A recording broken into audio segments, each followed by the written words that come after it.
Ya estamos a ver, permítame.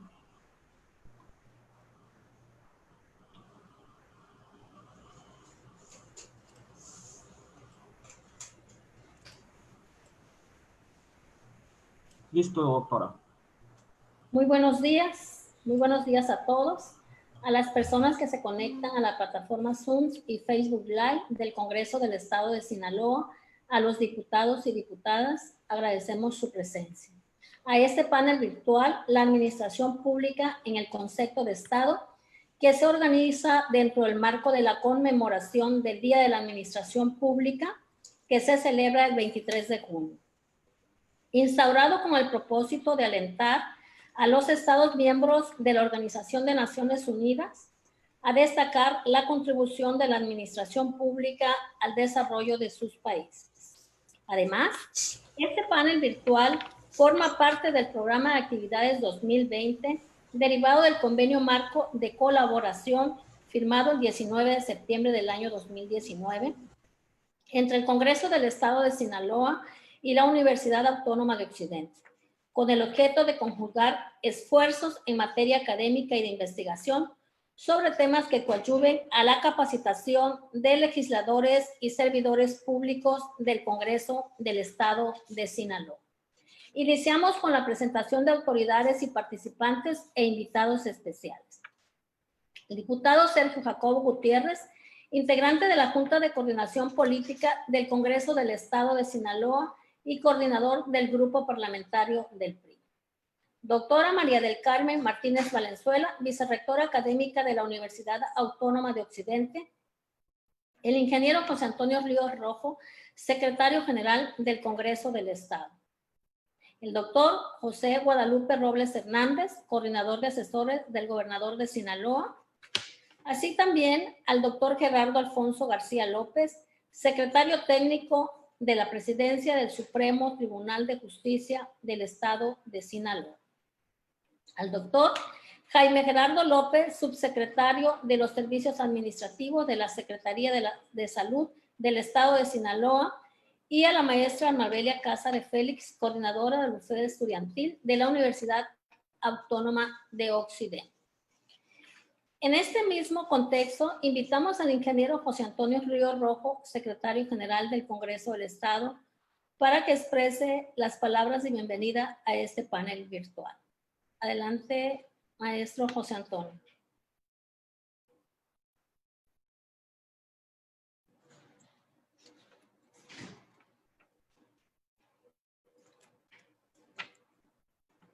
César.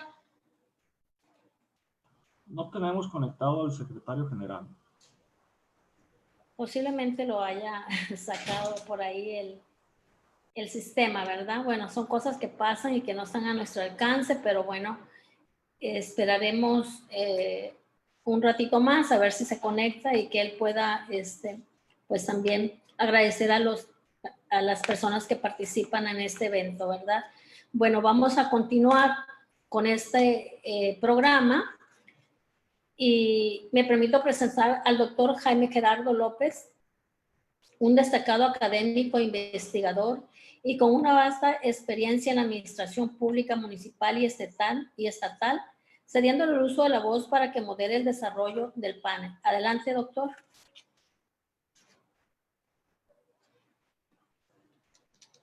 Muchas gracias. Saludo a todos y a todas con mucho afecto, pero sobre todo con gratitud por permitirnos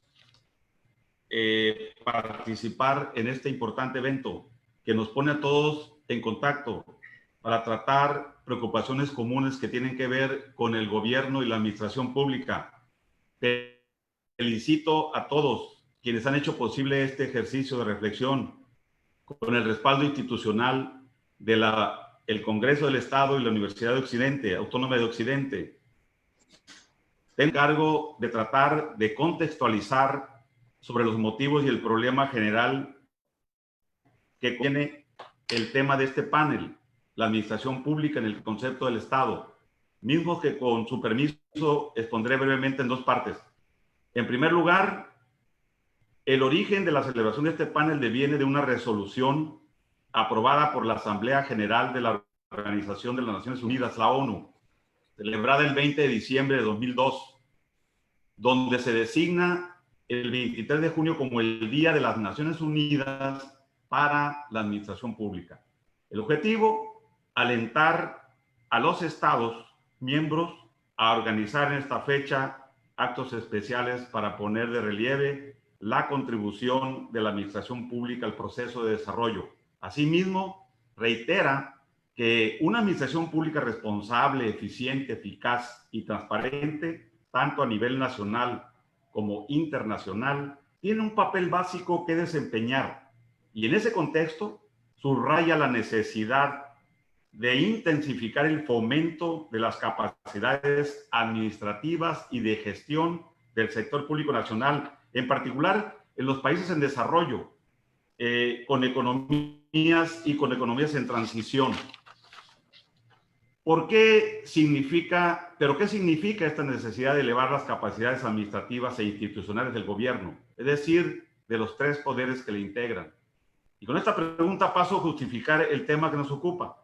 La administración pública en el concepto de Estado. Subrayo, la administración pública en el concepto de Estado democrático.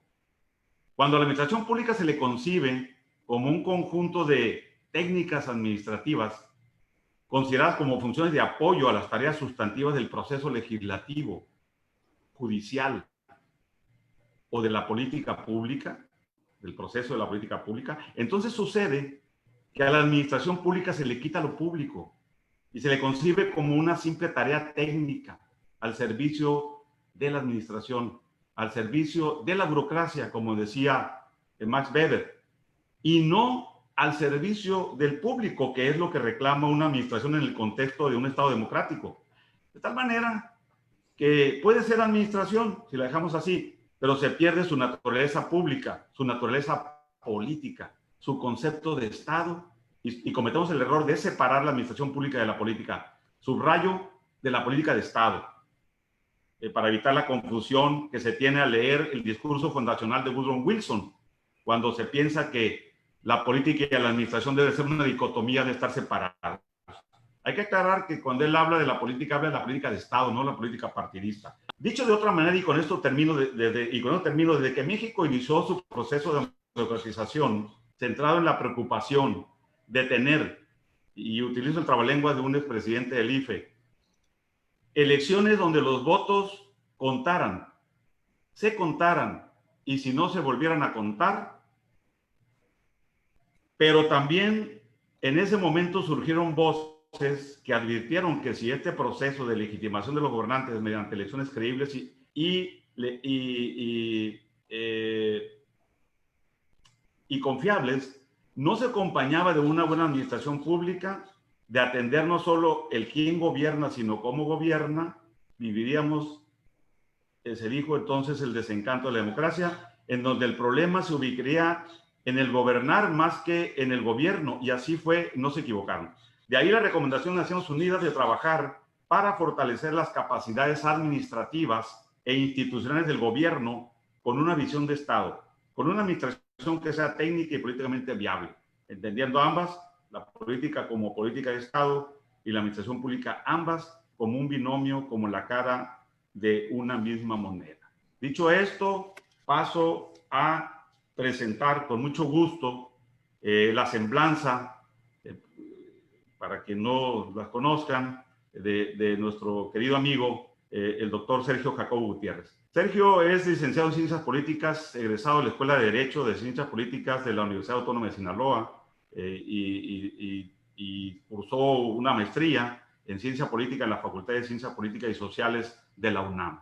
Actualmente es profesor e investigador de tiempo completo en la Facultad de Estudios Internacionales y Políticas Públicas de la Universidad Autónoma de Sinaloa, y ha desempeñado cargos muy importantes como secretario particular del actual gobernador constitucional del estado de Sinaloa, subsecretario de Planeación Educativa de la Secretaría de Educación Pública y Cultura, director general del Instituto Sinaloense de la Agricultura y gerente general de la Junta Municipal de Agua Potable y Alcantarillado de Nabolato. Es autor de varios libros, entre otros, Elementos de Ciencia Política, si no mal recuerdo, con el que inició esta brillante carrera de investigador nuestro amigo Sergio, y transición de la democracia y gobernabilidad, nuevo PRI, un modelo para armar y teoría, entre otros. Actualmente es presidente de la Fundación Colosio, Sinaloa, fue secretario de Cultura del Comité Directivo Estatal de Sinaloa y consejero político municipal estatal del PRI. A partir del 1 de octubre de 2018 es diputado de la 63 legislatura por representación proporcional por el Partido Revolución Institucional. Le cedemos la palabra a Sergio Jacobo. Muchas gracias. Muy buenos días.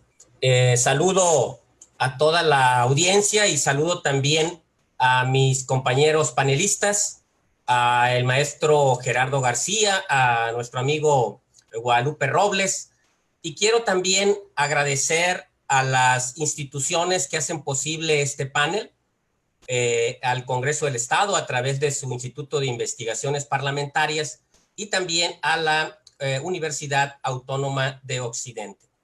Voy a plantear una serie de reflexiones sin profundizar mucho en ellas, voy a únicamente apuntar ciertos temas que me parecen relevantes.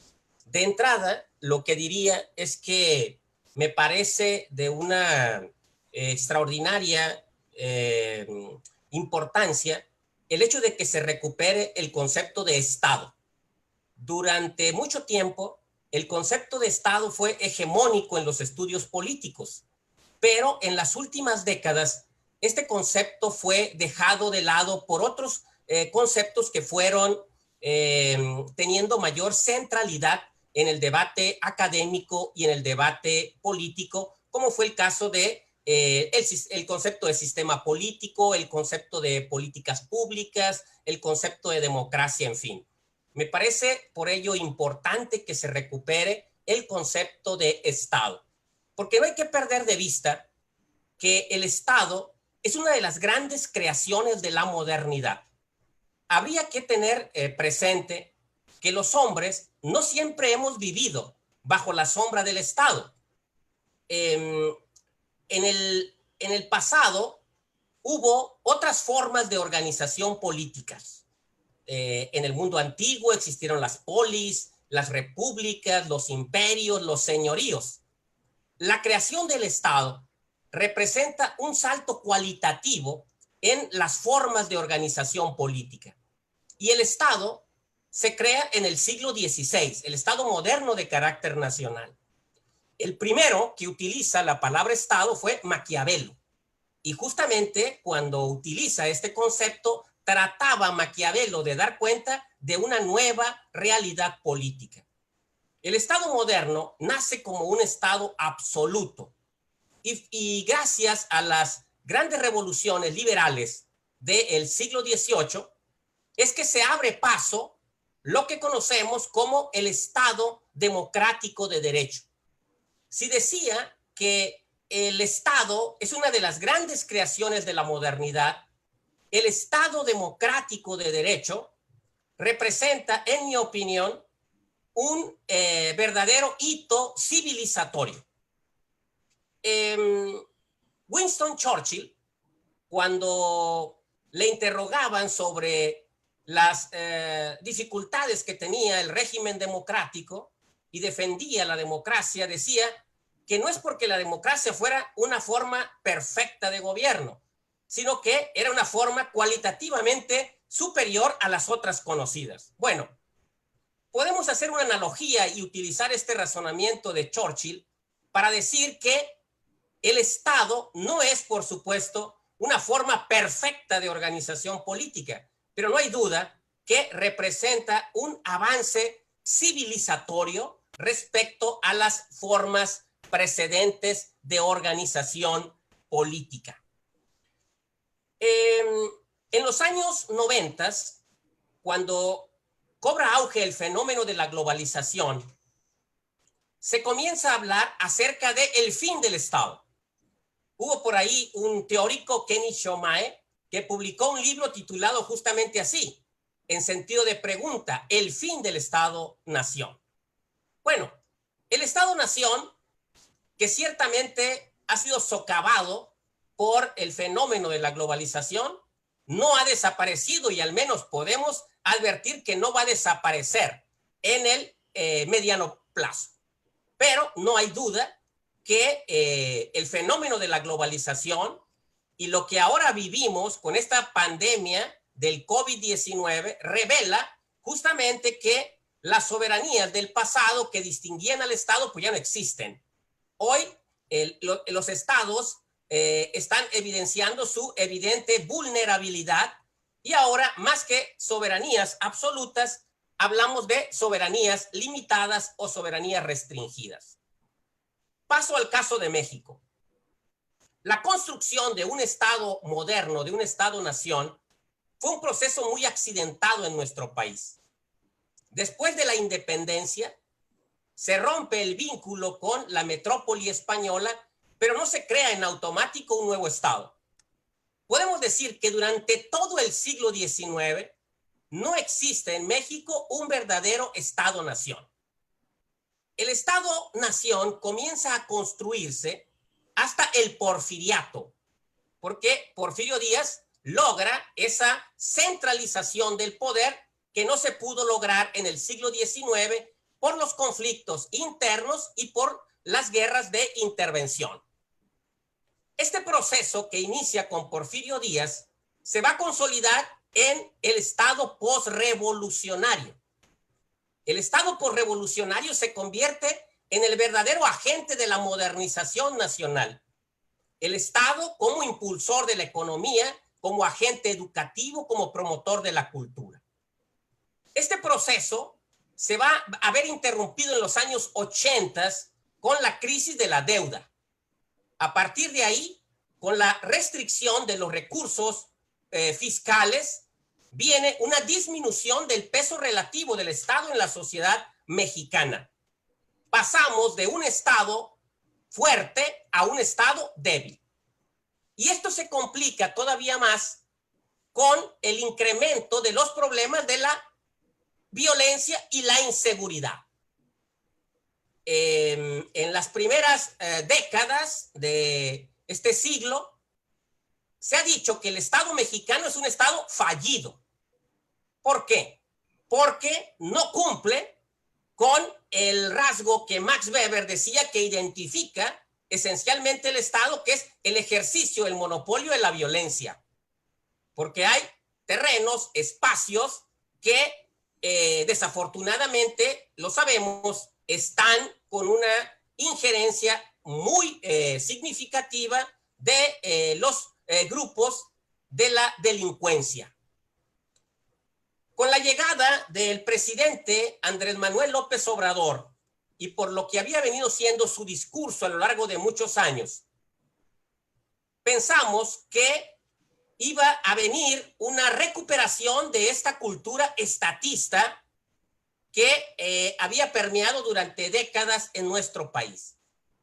Pero para sorpresa de muchos, lo que hoy estamos viendo en México es un peligroso desmantelamiento del Estado mexicano. Estamos viendo una estrategia encaminada a destruir instituciones fundamentales del Estado mexicano que costó mucho esfuerzo y muchos años construir. Paso al tema de la administración pública. La administración pública es un rasgo fundamental del Estado moderno.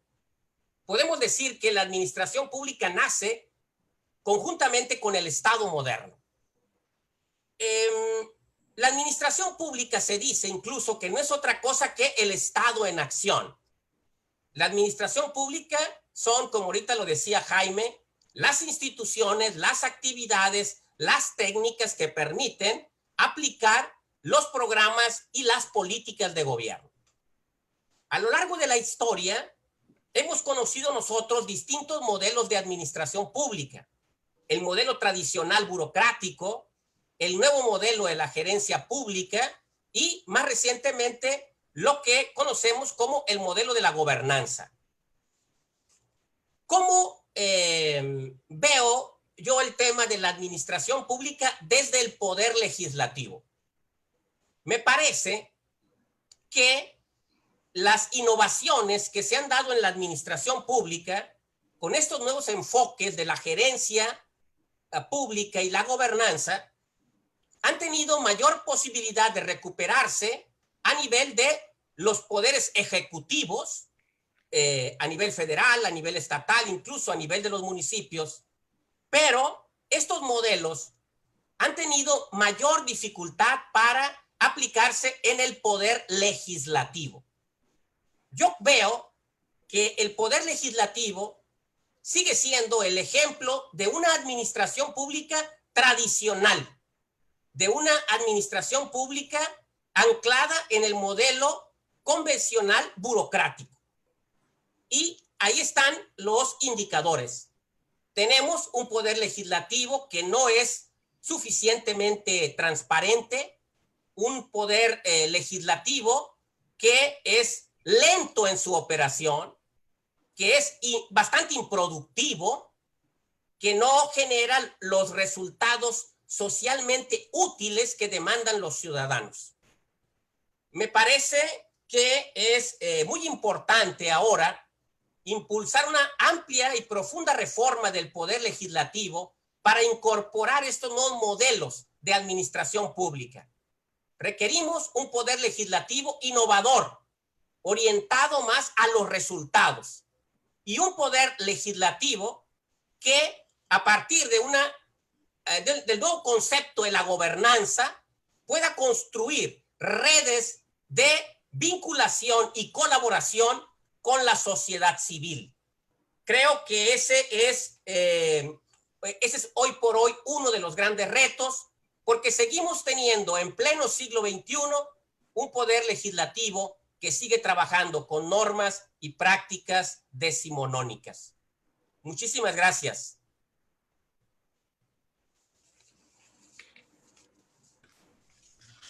Sí. Muchas gracias, Sergio. A continuación, me voy a permitir dar lectura a la semblanza del doctor Guadalupe Robles. Con mucho gusto decimos que Guadalupe Robles es politólogo por la Universidad Autónoma Metropolitana. Cuenta con una maestría en Administración Pública por el Instituto Politécnico Nacional. Es doctor en Derecho de la Información por la Universidad Autónoma de Occidente. Se ha desempeñado por más de 35 años como servidor público en los 3 niveles de gobierno. Es profesor investigador de la Universidad Autónoma del Occidente y ha sido colaborador de varios medios de comunicación locales y nacionales. Además, es autor de 5 libros y ha participado como coautor en 6 libros más, además de varios artículos arbitrados. Actualmente, el doctor Guadalupe Robles se desempeña como coordinador de asesores del gobernador de Sinaloa, Quirino Ordaz Coppel. Adelante, Guadalupe, por favor, con tu intervención.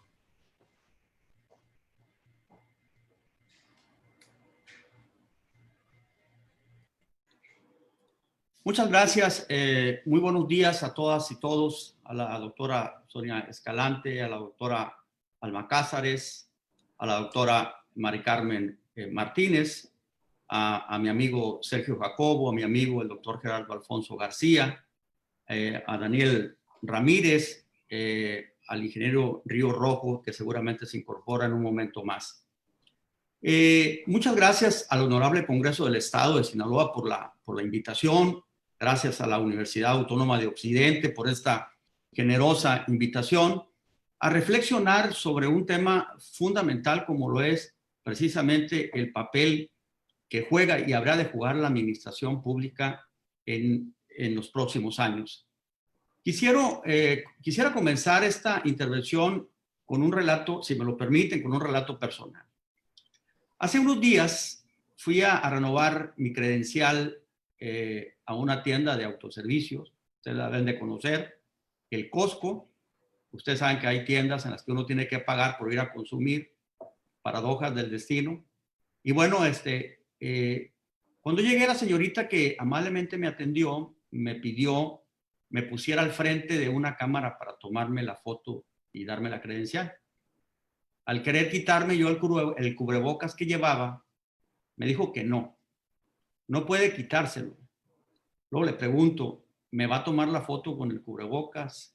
Y me dijo sí. Y luego me entregó la credencial.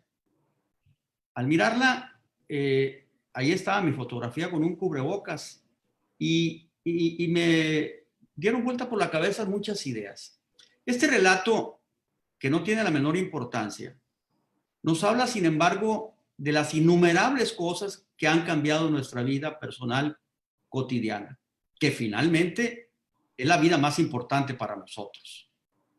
Ya el profesor Beck alguna vez nos había advertido hace algunos años en su libro La sociedad del riesgo, las profundas transformaciones de la sociedad industrial debido al gran desarrollo científico y tecnológico y a la lógica de la producción de riesgos generada ya no solo por la naturaleza, sino por el comportamiento del hombre. Si ustedes recordarán la explosión de Chernobyl, el calentamiento global, la epidemia como la influenza y ahora, por supuesto, la epidemia del COVID. ¿Cómo enfrentar la administración pública ante esta nueva realidad? Además, ¿cómo enfrentar este reto cuando me da la impresión que la administración pública se encontraba en una prolongada transición para adecuarse a las nuevas realidades globales, presupuestales, cívicas, morales? ¿Qué visión debe de tener la administración pública ante este estado actual de cosas? Si me permiten, voy a desarrollar esta breve intervención con 3 paradojas que debemos tomar en cuenta para tratar de entender este fenómeno y 3 desafíos para la política, la administración pública y también para la academia y la investigación. Comenzaría con la primera paradoja. En la era de la información, hoy que tenemos más información que nunca, estamos más desinformados que nunca, más desorientados que nunca. Lo sabemos todo, nos informamos de todo, pero no sabemos de nada. Nunca hubo más información sobre un tema como este, pero finalmente no sabíamos a quién creerle. Todos nos volvimos médicos, todos recomendábamos, a todos nos llegaron todas las previsiones para no contraer la enfermedad, pero finalmente nos preguntamos qué tenemos que hacer. La segunda paradoja tiene que ver con que esta epidemia evidenció la fragilidad de los sistemas de salud y nos hizo ver que los errores gubernamentales y administrativos son más comunes e iguales en todos los países, más de lo que nosotros imaginamos. El caso más dramático, al que idealizábamos como la democracia mejor organizada, más eficaz, el imperio más poderoso de la historia de la humanidad, Estados Unidos, con sus más de 120,000 muertos y sus 2,300,000 infectados. ¿En qué estriba entonces la diferencia entre países desarrollados y los no desarrollados ante un problema como este? Hay muchas cosas que se deben de reflexionar desde la perspectiva de la nueva geopolítica. La paradoja 3 tiene que ver con las medidas ciertamente necesarias aplicadas para proteger a la población. Por un lado, afectando las libertades básicas como el libre tránsito y la circulación, y por otro lado, afectando la situación económica. Entre ellas dos está la responsabilidad más importante de cualquier gobierno: decidir.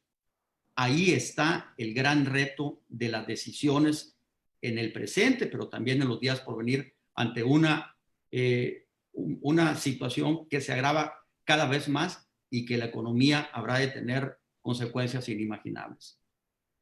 Voy a pasar ahora, si me lo permiten, a los 3 desafíos que tiene la política, la administración pública y la academia. El desafío de la política tiene que contestar algunas preguntas. ¿Cómo serán las próximas elecciones en todo el mundo? ¿Cómo será la política y la sociedad? ¿Cómo conviviremos en las oficinas, en las aulas, en las mesas familiares? ¿A quién se le culpará de todo esto? ¿Cómo afrontaremos la crisis económica que padecemos y sobre todo la que se avecina? ¿Qué vamos a entender por normalidad de ahora en adelante? Estas preguntas habrán de ser contestadas sin un manual previo. Hay mucho aprendizaje en todo este terreno para todas y todos. Por primera vez, no hay una división exacta entre los que tienen la responsabilidad de decidir y los que tienen la responsabilidad de acatar. El segundo desafío tiene que ver con la administración pública. Es evidente que ante esta crisis, el diseño de las políticas públicas de salud jugará ahora sí un papel muy relevante, pero también lo serán las políticas para el desarrollo económico, pero también lo serán también las políticas para la convivencia cotidiana entre nosotros. La esfera de la administración pública va a tener que también salir a la calle, a organizar, ayudar a organizar a los ciudadanos con el Estado. Y el desafío de la academia. He escuchado decir desde siempre, desde hace muchos años, que la academia siempre queda a deber a la sociedad. En esta crisis no puede ser la excepción. Hace unos años, el filósofo francés Michel Foucault habló por primera vez de la biopolítica. El Estado ya no solo organizaba la sociedad con instrumentos externos a nuestro, sino también intervenía en el interior de nosotros mismos. Este debate, que estuvo olvidado por algún tiempo, ha revivido. La biopolítica habrá de estar presente nuevamente en las discusiones de carácter académico para entender nuestras realidades. Voy a hacer algunos comentarios finales para concluir con esta intervención. Cada época enfrenta sus desafíos. En todas partes del mundo hay dos frases que se repiten constantemente, hasta el cansancio. La repiten los políticos, los periodistas, los académicos, los analistas. Siempre comenzamos diciendo, en estos tiempos, y luego viene la argumentación. Lo escuchamos en Alemania, en Estados Unidos, en México, en San Luis Potosí, en Mocorito. En estos tiempos, como si fuera una exclusividad que nos haya tocado vivir. Eso se repite en todas partes. Otra de las cosas que es muy común es, en este país, y siempre vamos generalmente a hablar, cuando decimos en este país, generalmente siempre vamos a hablar de manera negativa, pensando que en otras partes hay paraísos, que son mejores, que hay mejor administración, que hay mejores gobiernos, que los políticos son menos corruptos o no existen políticos corruptos. Pues no, esa pandemia nos enseñó la globalización de las costumbres, de los actos. Somos más iguales de lo que nosotros imaginamos. Hay dos visiones que de alguna manera sintetizan esto que estamos viviendo. Una es la del filósofo Slavoj Žižek, que dice que ha llegado el momento de la desaparición del sistema capitalista, mientras que el filósofo surcoreano alemán Byung-Chul Han piensa todo lo contrario. Žižek afirma que el virus ha asestado al capitalismo un golpe mortal. Byung-Chul Han piensa, por el contrario, que tras la pandemia el capitalismo continuará aún más su pujanza y el Estado se adueñará más de la privacidad de las personas. Lo cierto es que, como en cada época, idealizamos el pasado. Imaginamos que antes de lo que hoy vivimos todo era un paraíso, que el tiempo pasado siempre fue mejor. Una letanía que se repite una y otra vez.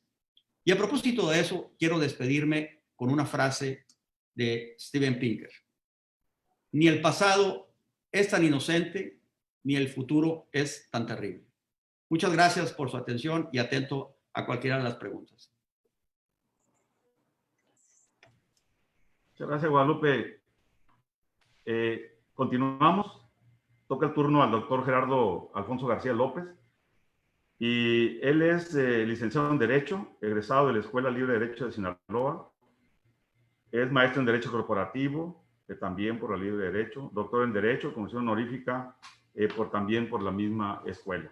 Y en el sector público ha desempeñado cargos como los de asesor jurídico para la generación de políticas públicas y elaboración de presupuestos para el Instituto Sinaloense de la Juventud, elaboración de proyectos para la acción de recursos federales, también en ese instituto, entre otros. En su desempeño también, cabe señalar, dentro del Poder Judicial del Estado de Sinaloa, ha tenido la responsabilidad de encabezar proyectos de reformas a la normatividad interna, así como la implementación de mejoras en la gestión judicial y administrativa en todas las materias competencias de la institución. También ha sido auxiliar jurídico, ha escrito ley civil familiar de la Defensoría de Oficio del Estado de Sinaloa, entre otras, como la Secretaría Particular de la Presidencia del Supremo Tribunal de Justicia del Estado de Sinaloa, y actualmente secretario técnico de la Presidencia del Supremo Tribunal de Justicia del Estado de Sinaloa desde el 14 de enero a la fecha.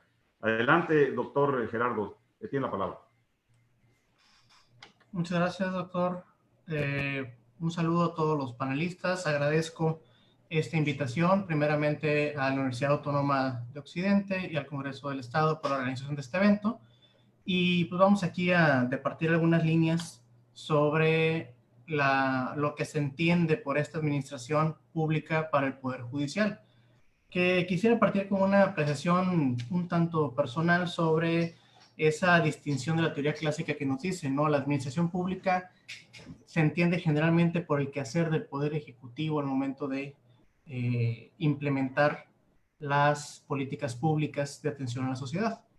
Para el Poder Judicial resulta ser un tanto inadecuado, considero, utilizar el término de esta administración pública, porque la función principal, conforme lo establece la Constitución local para el Poder Judicial, es la resolución de los conflictos que son puestos a su conocimiento, que están dentro de su competencia y no son reservados a los tribunales federales o alguna otra autoridad.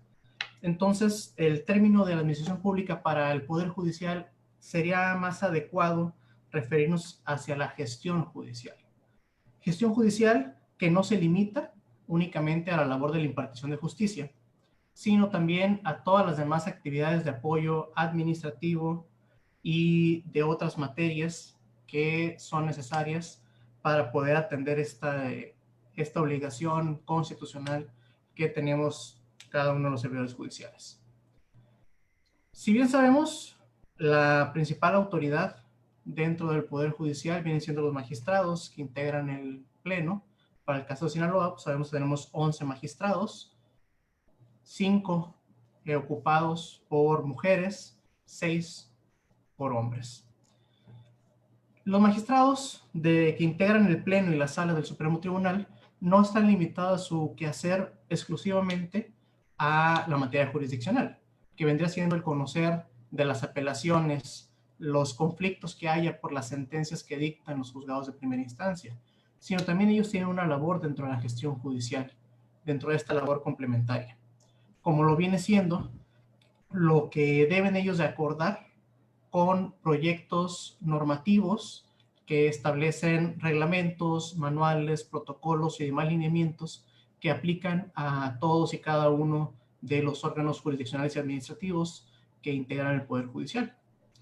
Asimismo, labores tales como el nombramiento del personal que integran el Poder Judicial, que esto iría desde el funcionario que tendría menor jerarquía, más no por esto menor importancia a su labor, hasta los magistrados de circuito, porque hay que recordar que en sí el nombramiento de los magistrados que integran el Pleno y las salas es una atribución que le corresponde al Congreso del Estado, a los diputados.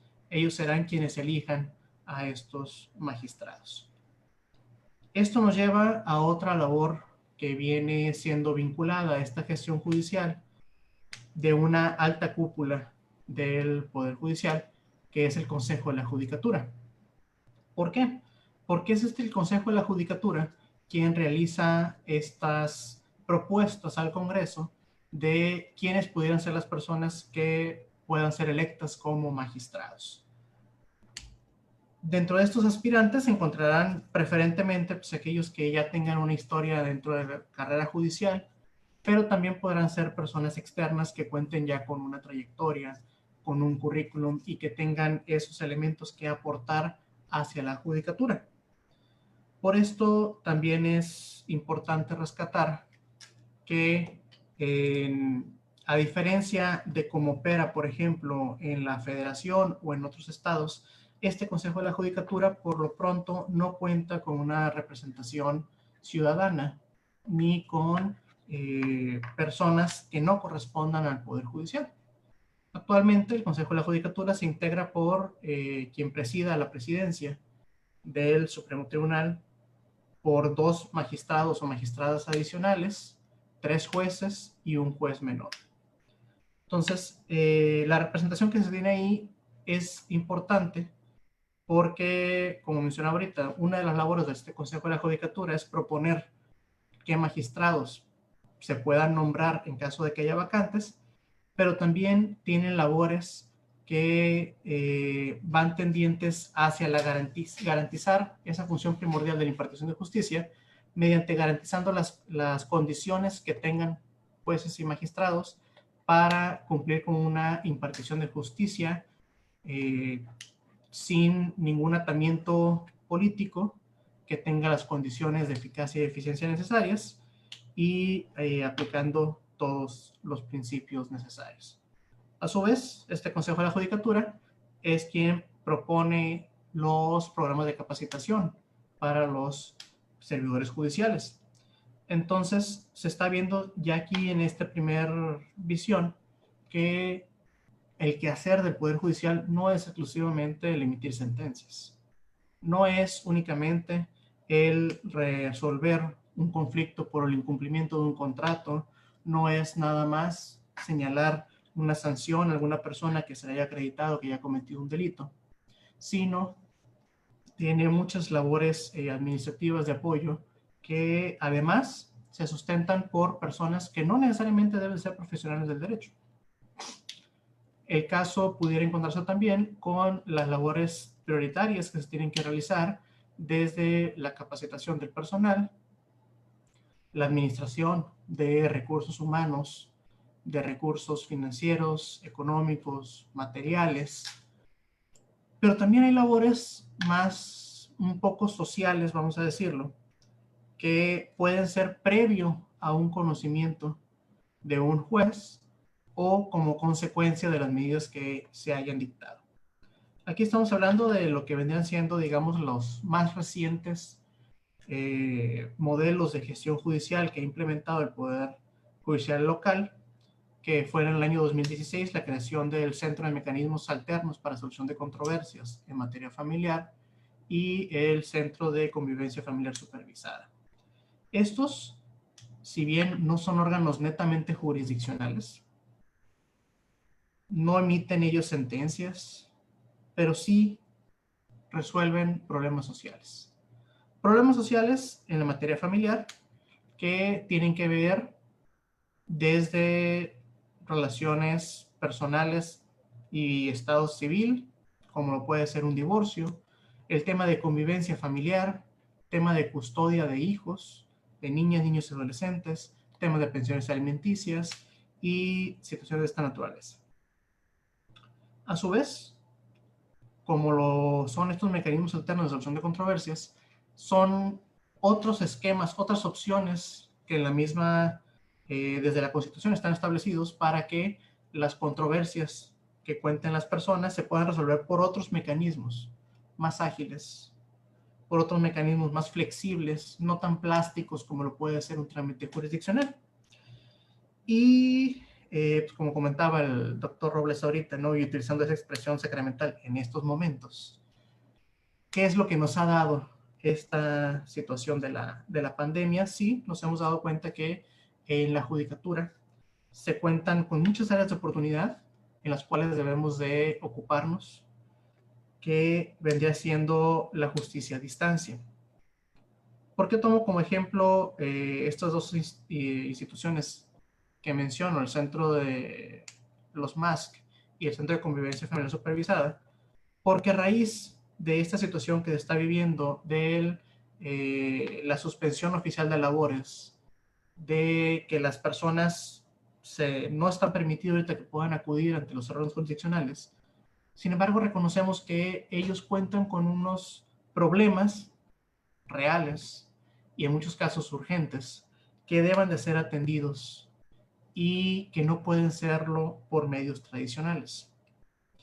Entonces, en fechas pasadas, el Pleno del Supremo Tribunal acordó la posibilidad de que se puedan llevar a cabo estos procesos de mediación ante el Centro de MASC y la convivencia familiar supervisada por medios digitales. Este día 16 de junio reciente se acaba de autorizar ya la entrada en vigor de estos medios digitales para que a través de videoconferencias, así como estamos ahorita nosotros comunicándonos en este seminario, en este panel, de esa manera, ante autoridades judiciales, puedan las personas que así lo requieran llevar a cabo estos procesos de mediación o de convivencia con certidumbre y validez legal. Eso es algo que no se podía anteriormente y que va muy de la mano a un modelo que ya se viene impulsando desde la reforma constitucional, que también tiene que velar en materia penal por los juicios orales. También esta justicia oral nos permite y nos da una pauta para poder ir caminando hacia la posibilidad de que ya ahora sí procedimientos netamente jurisdiccionales se pueden llevar a cabo por estos medios. Si quienes han estado al pendiente del quehacer del Poder Judicial Federal, pues ya ellos, los ministros, están llevando a cabo sus sesiones de pleno de manera remota, con la misma difusión. Ya recientemente también autorizaron la posibilidad de que todos los trámites ante juzgados federales se puedan llevar a cabo por medios electrónicos. Será una situación que debe llegar también a la gestión judicial local. Tendrá que ser algo que nos permita, no únicamente para estar en posibilidades de atender nuestra función prioritaria, que es la impartición de justicia en todo momento, y no constreñirlo únicamente a estos momentos de pandemia, que nosotros quisiéramos en primero que esta acabara y en segundo que no se presentara otra vez, pero sí nos trae a colación el reconocimiento de que hay situaciones del día a día que también son necesarias atender mediante estos medios digitales. La celebración de audiencias a distancia, la posibilidad de que abogados, litigantes y personas interesadas puedan conocer cuál es el sentido en el que se encuentran sus expedientes sin necesidad de ir a consultar el expediente en físico, la posibilidad de que ellos puedan promover alguna petición ante un juez sin tener que presentarse ante el juzgado, sin tener que hacerlo en papel. Todas estas son situaciones que ya ahorita el Poder Judicial local ya reconoce y se está ocupando para ver cómo se puede atender.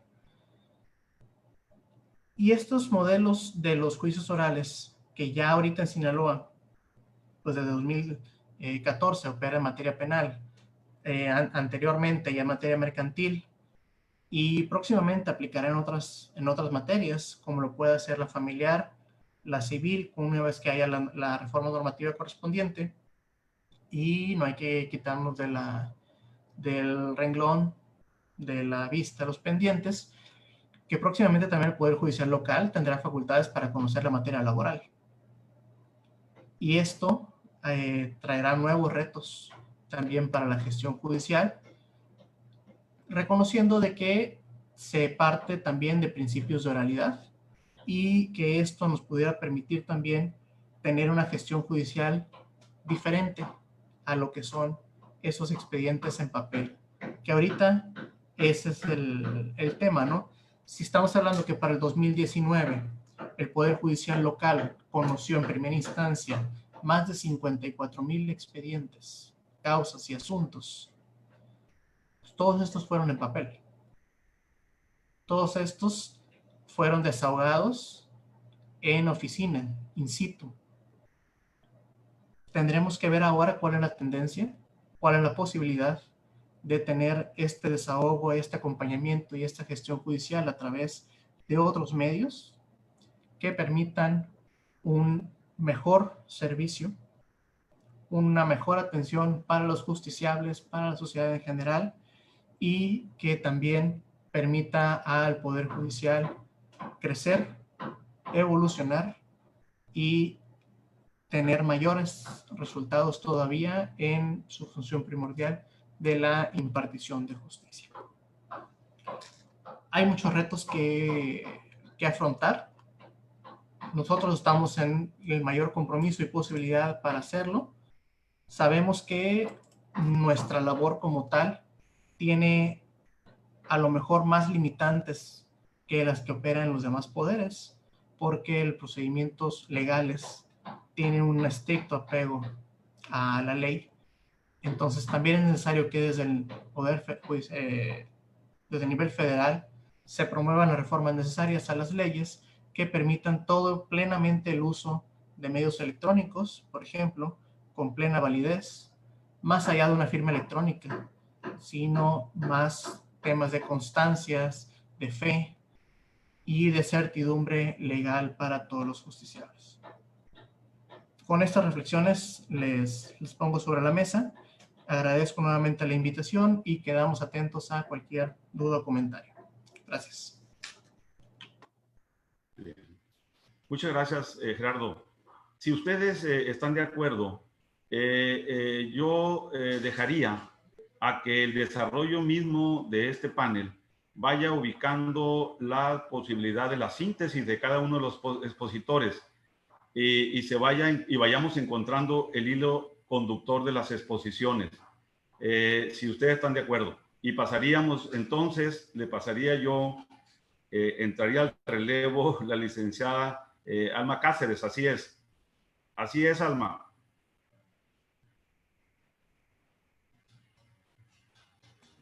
A la doctora Sonia Escalante. Perdón, Sí. perdón, sí. Adelante, Sí. adelante, Sonia. Muchas gracias, muchas felicidades a todos. La verdad, temas muy interesantes. Para seguir con la siguiente fase del programa, permítanme antes que nada, como siempre, agradecer a la diputada Graciela Domínguez Nava, presidenta de la Junta de Coordinación Política, a la diputada Glorimelda Félix Niebla, presidente de la mesa directiva, al ingeniero José Antonio Ríos Rojo, secretario general del Honorable Congreso del Estado, todas las facilidades que brindan al Instituto de Investigaciones Parlamentarias para que se realicen los eventos académicos, que se abra esa ventana a la academia y a la investigación.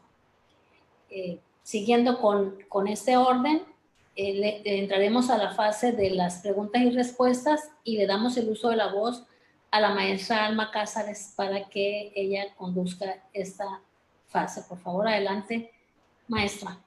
Sí, muchas gracias, doctora Escalante, como siempre. Muchas gracias al Congreso del Estado y a nuestra Universidad Autónoma de Occidente, y claro que también a los ponentes, al diputado Sergio Jacobo, al doctor Gerardo Alfonso García, al doctor Guadalupe Robles y claro, al mediador que tenemos ahorita moderado, al doctor Jaime Gerardo. Vamos a seguir con las siguientes preguntas en medio del Zoom y por medio del Facebook, ¿no? Aquí dice al diputado Sergio Jacobo, le hacen una pregunta, licenciado Peregrina. Le deseo preguntar, según su opinión, ¿considera posible la implementación de un sistema de gestión público de calidad donde se dé seguimiento y evaluación de los procesos legislativos, fiscalización, representación diplomática y control de poder en el seno del Poder Legislativo sinaloense? ¿Qué podría ahí, diputado Sergio Jacobo? Sí, con todo gusto. Bueno, en mi intervención inicial comenté que las nuevas tendencias de la administración pública que se comenzaron a desarrollar en los años 80 del siglo pasado, el enfoque de la nueva gerencia pública y luego este enfoque nuevo que es el de la gobernanza, se retomaron mucho mejor en los poderes, en el poder ejecutivo, tanto a nivel federal, estatal e incluso en algunos municipios. No así en el caso del poder legislativo. Yo creo que ahora, con motivo de esta situación de contingencia sanitaria y económica que estamos viviendo, ha quedado mucho más evidente la necesidad de una reforma institucional a fondo del poder legislativo. Esta reforma institucional tiene que implicar una sacudida fuerte a las formas de trabajo y de gestión que ha venido caracterizando a el Congreso del Estado de Sinaloa y yo diría en general al poder legislativo a nivel federal y de otros congresos en otras entidades federativas. ¿Qué es lo que vemos a nivel de las legislaturas locales? En principio vemos una lentitud un pasmo, en verdad, muy marcado en el trabajo legislativo. Y eso se traduce en una improductividad. Durante años se ha venido hablando de la famosa congeladora legislativa.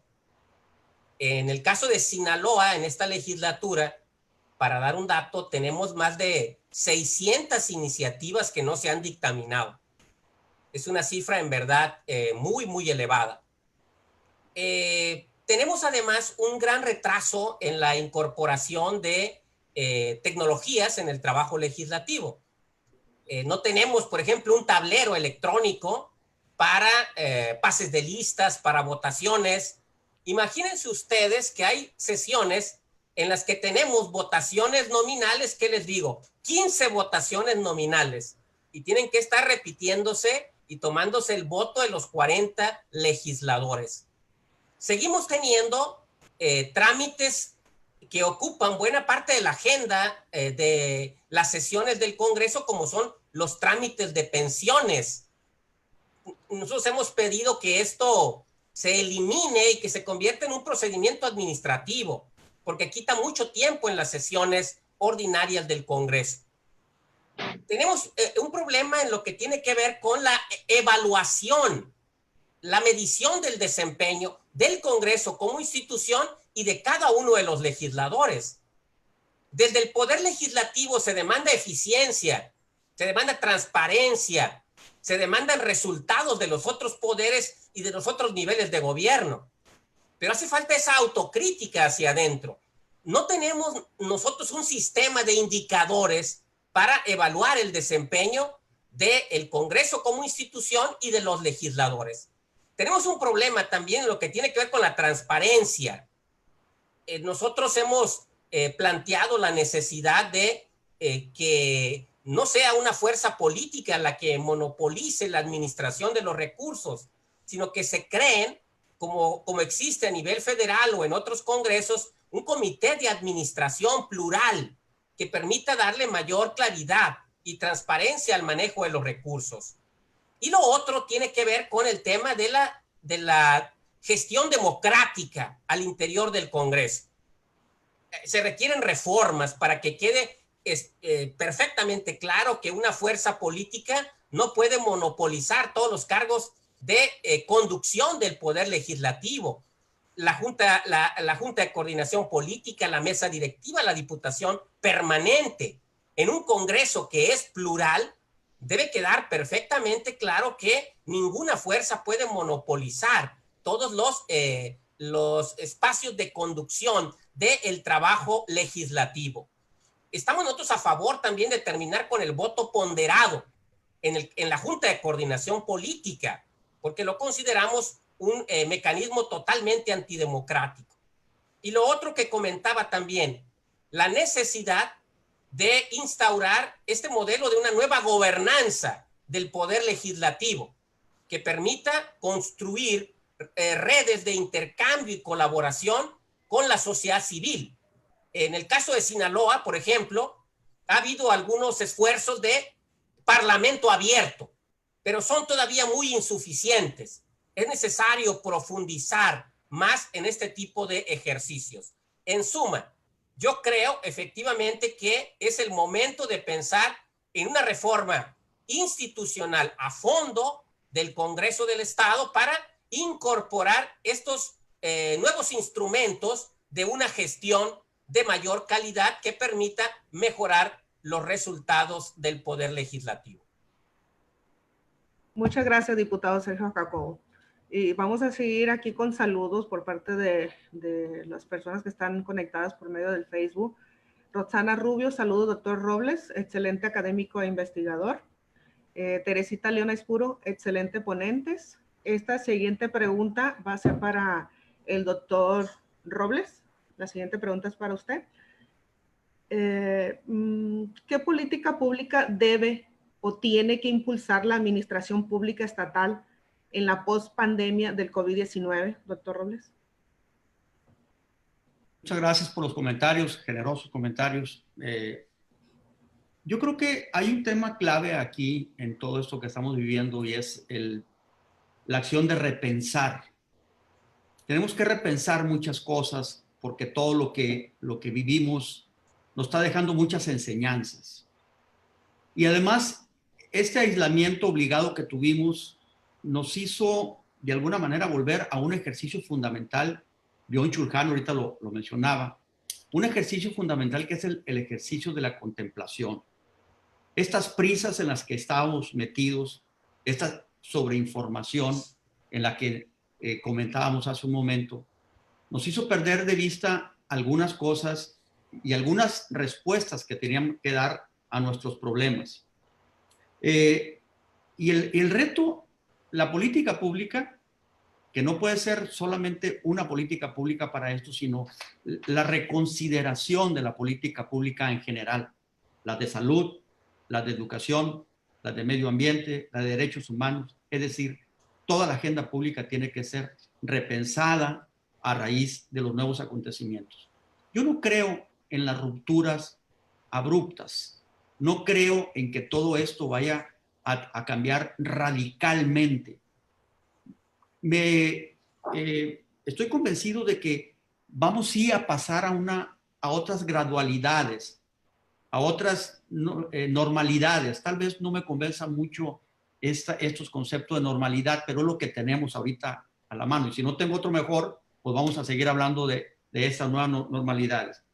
Yo creo que tenemos que establecer, y las políticas públicas tienen que considerar al menos 3 aspectos. El primero de ellos es cómo vamos a convivir ahora en el espacio público. Cómo nos vamos a organizar. Ya no el gobierno solamente, sino el gobierno en colaboración con la sociedad, lo que está pasando ahora, ¿no? Primeramente, este encierro obligatorio, luego esta apertura, pues la gente tiene que finalmente salir, está el riesgo todavía muy alto del contagio, y bueno, el otro día la jefa de la Ciudad de México, la jefa de gobierno de la Ciudad de México, Claudia Sheinbaum, decía, hay que empezar a acostumbrarnos a no hablar en el metro, porque así vamos nosotros a evitar muchos contagios. Estas nuevas actitudes, estas nuevos modos de convivencia van a estar ahí y nosotros vamos a ir aprendiendo. No va a ser de la noche a la mañana, pero de alguna manera también a tener el respeto hacia el otro, algo que habíamos dejado también de lado. Es decir, tenemos que comenzar a pensar a los demás. Pensar en los demás es también pensar en nosotros mismos. Es un poco lo que se les dice a los jóvenes, que son quienes tienen menos riesgo de contraer este virus, pero que son portadores para infectar a los que sí tienen riesgo. Entonces hay que pensar también en el otro. Yo creo que la otra es, el otro gran reto es que el diseño de política pública, ahora sí, ese ideal de la política pública que siempre tenía que ser de acuerdo con la sociedad, ¿no? Este cliché, esto que siempre escuchamos en todos los congresos, pues ahora tiene que ser realidad. Ahora sí tenemos que pensar y advertir muchas de las cosas que nosotros tenemos que valorar. Pero además también creo que van a rendir cuentas no solamente los gobiernos, sino también la tecnología, la academia, nuestro comportamiento social. Eso también va a estar. Y sí quisiera compartir con ustedes, ya para terminar el comentario, una cita de Byung-Chul Han en su libro La psicopolítica, que dice así, es muy breve y creo que es interesante. Dice, la sociedad de la transparencia, que está poblada de espectadores y consumidores, funda una democracia de espectadores. No se exige transparencia frente a los procesos políticos de decisión. Dice, el votante, en cuanto consumidor, no tiene un interés real por la política, por la configuración activa de la comunidad. No está dispuesto ni capacitado para la acción política común. Solo reacciona de forma pasiva a la política, refunfuñando y quejándose, igual que el consumidor ante las mercancías y los servicios que le desagradan. de alguna manera lo que viene tiene que ver también con un involucramiento de los ciudadanos. Creo que debemos de quitarnos esos prejuicios sobre la política y la administración y participar directamente en ellos, como ha pasado hoy, y un ejemplo de ellos son las cámaras empresariales, los sectores productivos, que han estado en mesas aquí en Sinaloa de negociación para poder afrontar las consecuencias de la pandemia. Esos serían mis comentarios y muchas gracias por tu atención. Sí, muchas gracias, doctor Robles. Bueno, seguimos. Muchos saludos por parte de la página de que tiene el Facebook del Congreso del Estado. Jesús Garza Ochoa, conocedores del tema, todos ellos. Benjamín Galvez, un gran saludo, colegas de esta disciplina. Gracias por su exposición del tema. Aquí hay otro comentario. Felicito a los excelentes panelistas, nuestro coordinador, diputado Sergio Jacobo, por su excelente disertación, y estimado maestro doctor Guadalupe Robles, siempre aportando sus ideas ante esta difícil situación. Al doctor García por su clara expresión sobre el nuevo reto en el sistema de justicia en Sinaloa, y a la doctora Sonia Escalante por la organización de este interesante tema y sobre la administración a nuestra institución, que es la Universidad Autónoma de Occidente. Felicidades a todos. Siguen preguntas. Bueno, preguntas casi no hay, muchas felicitaciones sobre todo. Me voy al final. Emma Karina Millán, saludos a todos, excelentes ponentes. Arturo Castañeda Dueña, excelentes panelistas, felicidades a todos, y que el Congreso del Estado de Sinaloa siga promoviendo este tipo de eventos. Saludos a todos. Flor Loera, excelente evento, felicidades a los expositores y a los organizadores, muchas gracias a todos. Delia Félix Guzmán, en su labor desde el Ejecutivo, ¿cómo aplican? Esta es otra pregunta, ya ahí me van a decir cuál de ustedes quiere contestar de los tres ponentes, ustedes indican. En su labor desde el Ejecutivo, ¿cómo aplican los principios de gobernanza para la toma de decisiones? Es decir, ¿cómo involucra a los actores a la toma de decisiones? Asimismo, ¿qué mecanismos implementan para tomar esas decisiones de manera horizontal? No sé, ustedes comenten, si diputado Sergio Jacobo, doctor Guadalupe Robles. Para el Ejecutivo, dice, ¿no? Sí, usted, diputado Sergio Jacobo. Para el Adelante. Ejecutivo, ¿no, Guadalupe? Bueno, a mí también me gustaría, doy la opinión, me gustaría mucho escuchar también al doctor Gerardo García, porque creo que y tiene mucho que ver, él hablaba en un principio de que no aplicaban los mismos principios para los poderes, sin embargo creo que hay cosas en común. A mí me llamó mucho la atención por parte de esta nueva implementación de la justicia a distancia. Y yo, bueno, nada más por atención a la pregunta que se me hace, yo creo, insisto, en que hoy tenemos un panorama inmejorable para que realmente se incorporen las voces,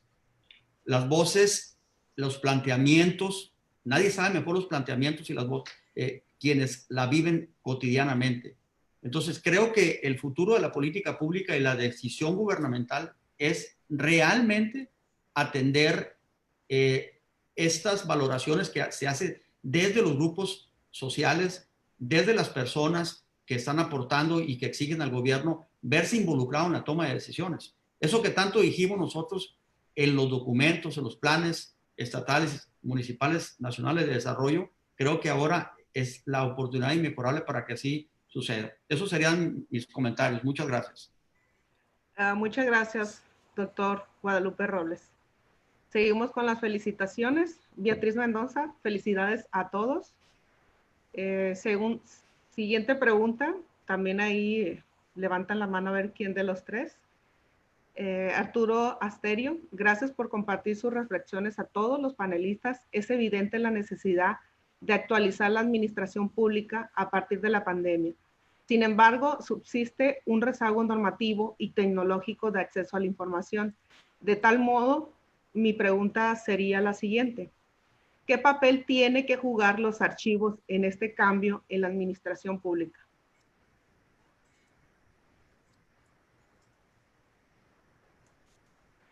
¿Quién de los tres contestaría esta pregunta? La siguiente es la pregunta. ¿qué papel tienen que jugar los archivos en este cambio en la administración pública? Sí, bueno, allá. Sí, bueno, si me permiten, bueno, aquí tema de contextualizar, no sé si se refieren a los archivos en cuanto al papel o los archivos como la función archivística que se tiene que realizar dentro del servicio público, ¿no? Creo yo que lo relevante sería más enfocarnos hacia la segunda. En lo que se refiere particularmente al Poder Judicial, la nueva Ley Nacional de Archivos ya establece varias obligaciones, varias situaciones que deben de empujarnos hacia esa renovación o mejoración de los archivos institucionales. Y gran parte de ello se vuelca también hacia una digitalización de los archivos. De que ya en el sentido de poder tener una mayor difusión de estos materiales, que tenemos que reconocer que gran parte del quehacer público de los servidores, de los tres poderes, aquello que se realiza en estricto ejercicio de las funciones, pues tiene una gran tendencia a ser del interés público. Entonces, la intención es la generación de más archivos históricos, que esto tiene sus propios procesos, ¿no? Y hablar de esto en materia archivística es muy amplio y amerita su propio seminario. Pero, resumidas cuentas, el habilitar esos archivos históricos para las instituciones es realizar un proceso de depuración en el cual se reconocen documentos, expedientes, papeles que tienen una trascendencia al quehacer público. Entonces, al tener esa trascendencia al quehacer público, su principal objetivo es la difusión. Y para esta difusión es que se les da valor de históricos y deben de tener un proceso que permita su mayor difusión. Que esto tiene sus bemoles también en materia de transparencia, en materia de reserva de información, porque aquellos expedientes, asuntos que pasen en un archivo histórico, pues deben de ser plenamente abiertos. No puede estar sujeto a reserva algo que se vaya al archivo histórico. Entonces, son procesos por lo mismo delicados que debe de llevar a cabo cada una de las instituciones. Pero sí, en estos escenarios de confinamiento social, de movilidad reservada y del quehacer mermado también de las propias instituciones, pues a medida de que vayamos caminando hacia archivos más flexibles, no tan dependientes exclusivamente del papel, pues se permitirá tener, más allá de una consulta, una mayor participación por parte de las personas interesadas a recibir un servicio, porque esto únicamente ya aplicaría al Poder Judicial, sino a los demás poderes, en cuanto a ya sean presentación de iniciativas, de comentarios, la participación en estos eventos, el requerimiento de servicios, etcétera, ¿no? Entonces, considero que es muy importante el que las instituciones inviertan en esta digitalización de sus archivos, la apertura de los archivos, pero también está muy ligado muy de la mano a la demanda social, que hay que recogerla con mucho cuidado, ¿no? Ese es mi comentario. Muchas gracias, doctor Gerardo García. Muchos saludos aquí para el diputado Sergio Jacobo, excelente Gracias. ponencia. También saludos para el doctor Gerardo Alfonso García López, saludos. Seguimos con la siguiente pregunta. ¿Cómo piensa el gobierno informar a los pobladores de estos nuevos retos, sobre todo a los que no tienen acceso a estos medios de comunicación? Eso es por parte de Martínez América.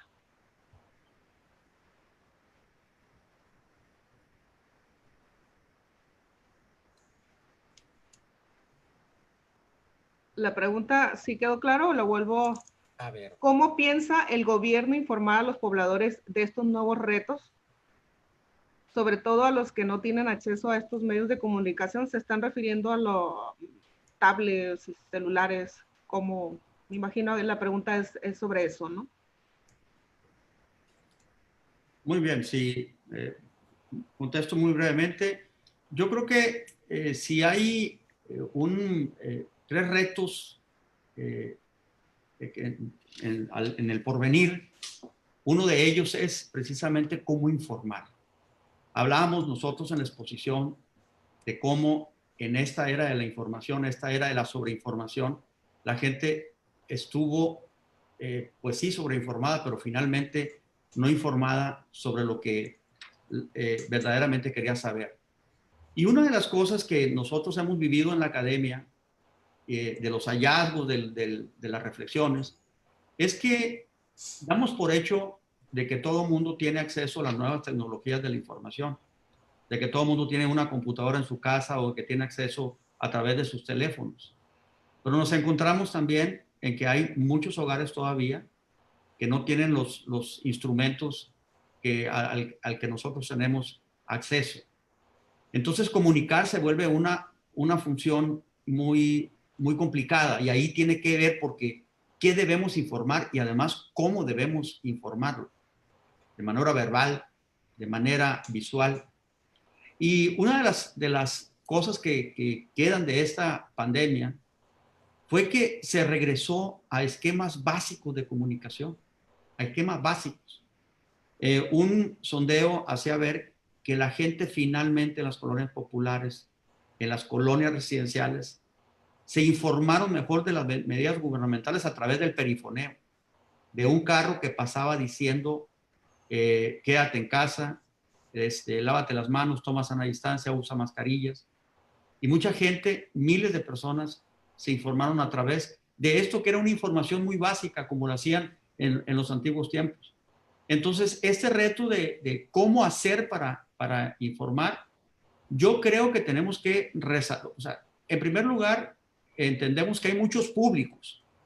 No se puede tener a veces un mensaje para todos y no dar por entendido que la forma en que se comunica es la correcta. Creo que se tiene que ir haciendo valoraciones para saber si la gente realmente se está enterando, porque hay una gran competencia por la información. Simplemente, hacía tiempo cualquiera podíamos ver un video de 1 minuto. Ahora pasan segundos, a los 7 segundos, si no capta nuestro interés, nos vamos del video. ¿Cuántas cosas nos llegan que nosotros simplemente no vemos porque no nos genera interés? Entonces, en nuestras redes sociales nos llegan 150 videos al día. ¿Cómo hacer que la gente o nosotros mismos veamos lo que el gobierno nos está diciendo para tomar, para informarnos acerca de tal o cual medida? Ahí está un reto muy grande. Creo que este desafío es fascinante. Yo veo todo esto como que es un ejercicio de imaginación donde tienen que estar metidos todos. O sea, este reto implica también, y ahí tiene mucho que ayudar las universidades, pero también la política. La política tiene que retomar su sentido de comunicación. Una vez algún político le dijeron, entendió finalmente, hacía alusión a un expresidente, entendió finalmente que la política, que la comunicación es fundamental en la política. Entendió que la política es la comunicación. Entonces, es bien importante que nosotros tengamos en cuenta precisamente ahora esto. O sea, se comunica mucho, pero hay que ver a quién se comunica. Esos son mis comentarios. Sí, muchas gracias. Quiero hacer un comentario sobre eso. Ok, si me permite. bien, adelante, diputado. Miren, por ahí más o menos a principios de los años 90 del siglo pasado, Ted Gabler y David Osborne publicaron su famoso libro La reinvención del gobierno, que se convirtió en un clásico de la nueva administración pública, de la nueva gerencia pública. En esta obra, Osborne y Gabler advertían que un tema clave para la nueva administración pública era la transparencia. La transparencia, la rendición de cuentas. ¿Por qué? Bueno, porque ahí va finalmente la confianza en las instituciones. Yo creo que no hay que cerrar los ojos a una realidad. En México hay una gran desconfianza de los ciudadanos respecto a las instituciones. Ahí está la encuesta mundial de valores, ahí está el barómetro de las Américas, ahí están las encuestas nacionales que nos dicen que hay una profunda desconfianza del ciudadano respecto a las instituciones públicas. Y esto tiene que ver, en parte, con este tema que aquí se está planteando, de la información. Y yo diría, la transparencia en la información. Porque ¿qué es lo que hemos visto nosotros ahora en el marco de esta contingencia sanitaria? Bueno, información que para muchos ciudadanos no es del todo veraz. O sea, se han hecho señalamientos sobre manipulación de la información. Se nos vino diciendo que el pico de la pandemia iba a estar tal fecha, y luego que tal fecha, y luego que tal fecha, y todavía no vemos el pico de la pandemia. Es cierto, estamos ante un virus sobre el cual todavía no se conoce mucho, se está apenas conociendo, pero evidentemente hay un error evidente en el pronóstico, en la proyección que se hizo respecto al comportamiento de la pandemia. Y bueno, se ha dicho, hoy mismo se comenta en la prensa internacional, o sea, ¿cómo va a haber una proyección del comportamiento de la pandemia si no hay pruebas? Si no se hacen pruebas. Si no se hacen pruebas, pues no hay una modelación adecuada del comportamiento de la pandemia. Luego vienen también los mensajes confusos, contradictorios, que se generan a veces también desde la autoridad. Porque de repente, como dicen, el zar del coronavirus en México nos dice que el cubrebocas no sirve para nada. Luego sale y se pone el cubrebocas. Y luego vuelve a decir que el cubrebocas no sirve. Y luego se pide a todo el mundo que use el cubrebocas. Entonces, hay mensajes que son confusos para el ciudadano. Y luego viene lo otro, ¿no? De que mientras se pide que se quede en casa, el presidente en sus giras de trabajo, abrazando, besando, invitando a la gente a que vaya a los restaurantes. Entonces, aquí es muy importante, como decía Guadalupe, la información, cómo se le comunica al ciudadano y cómo esta información genera confianza y no escepticismo, incredulidad o lo que desafortunadamente vemos. Yo he tenido la oportunidad ahora, con todos los cuidados en el marco de esta pandemia, recorrer lugares, recorrer comunidades, y me sorprende que hay gente que sigue diciendo que esto no existe, que esta enfermedad no existe, que es un invento. Eso es muy lamentable. Quiere decir que la información que llega al ciudadano no ha sido desafortunadamente la correcta. Okay. Muchas gracias, diputado Sergio Jacobo. Vamos a mandar felicitaciones. María José, saludos al doctor Jaime Gerardo. Jan Lar, muchas felicidades al panel de expertos que han abordado el tema muy bien. Saludos a todos, en especial al doctor Guadalupe Robles, gran académico y funcionario público. Creo que por aquí ya vamos a cerrar esto por el tiempo. Muchísimas gracias al diputado Sergio Jacobo, doctor Guadalupe Robles, doctor Gerardo Alfonso García, al doctor Jaime Gerardo, muchísimas gracias. A la doctora María del Carmen Martínez, muchas gracias, que es por parte de nuestra universidad, y cedo el uso de la voz a la doctora Sonia Escalante. Muchas gracias a todo el público en general. Buenas tardes.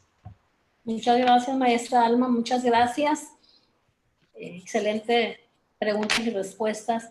Continuando con el orden del programa, antes de hacerle el uso de la voz a la doctora María del Carmen Martínez, agradecerles de parte del Congreso del Estado de Sinaloa y de la Universidad de Occidente a todos ustedes por estar aquí, por venir a compartir ideas. Muchas gracias, agradecido con todos ustedes. Le cedemos el uso de la voz a la doctora María del Carmen Martínez para que haga su mensaje. Adelante, doctora.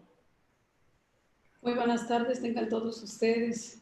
Me es muy grato en nombre de la doctora Silvia Paz Díaz Camacho, rectora de la Universidad Autónoma de Occidente, saludarles y agradecer principalmente al Honorable Congreso del Estado, representado atinadamente este día por el ingeniero Ríos Rojo y la doctora Sonia Escalante, quienes nos han apoyado de forma extraordinaria desde la firma de este convenio entre el Honorable Congreso del Estado y la Universidad Autónoma de Occidente.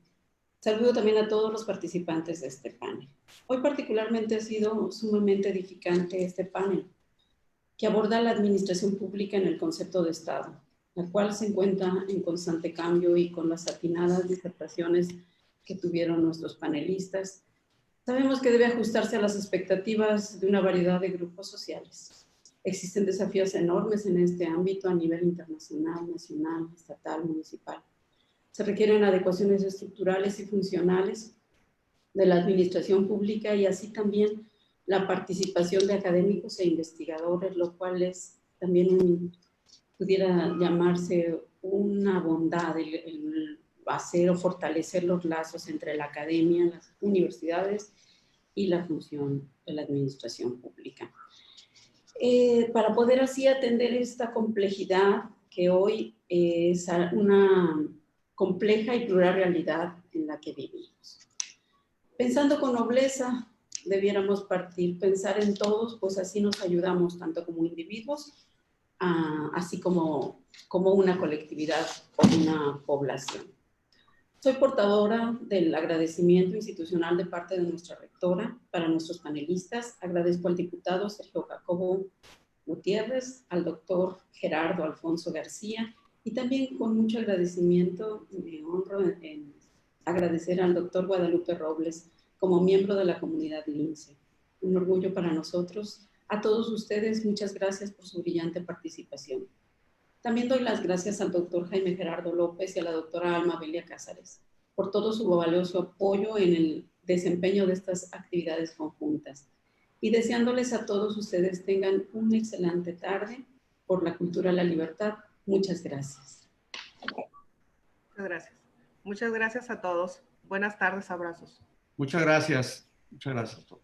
Gracias, buenas tardes. Gracias. Muchas gracias, buenas tardes.